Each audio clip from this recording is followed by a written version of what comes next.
যতদিন আওয়ামী লীগ ক্ষমতায় ছিল সারা বিশ্বের কাছে বাংলাদেশের একটা সম্মান। আজকে প্রবাসী যারা তারাও একটা সম্মান পান। যারা প্রবাসে যেতেন কোনো কাজে তারাও সম্মান পেতেন। বাংলাদেশ শুনলেই সবাই বলতো উন্নয়নের বিস্ময়। হ্যাঁ, বর্তমানে কি বলে?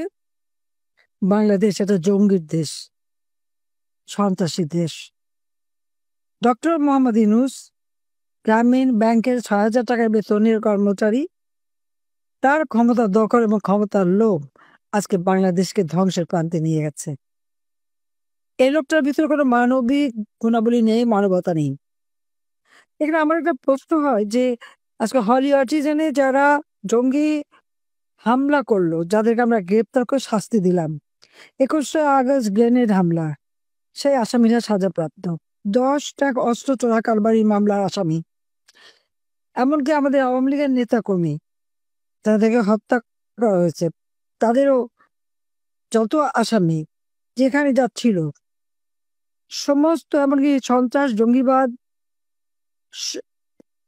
যারা এভাবে কারাগারে বন্দী ছিল সবাইকে ছেড়ে দিয়েছে। খুনি তাদেরকেও ছেড়ে দিয়েছে, তাদেরকে মুক্ত করলো। কেন মুক্ত করলো?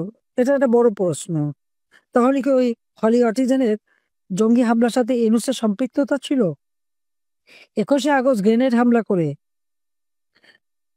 আমি এবং আওয়ামী লীগের নেতাকর্মীদের যে নিশ্চিন্ত করে দেওয়ার একটা চক্রান্ত ছিল, তাদেরকে ছেড়ে দিয়ে ইউনূস কি এটা প্রমাণ করলো না যে ওই হামলার সাথে যেমন তারেক জিয়া, খালেদা জিয়ারাও জড়িত, ইউনূসও তার সাথে জড়িত, বা খুনি যারা জড়িত তাদের সাথে সেও জড়িত।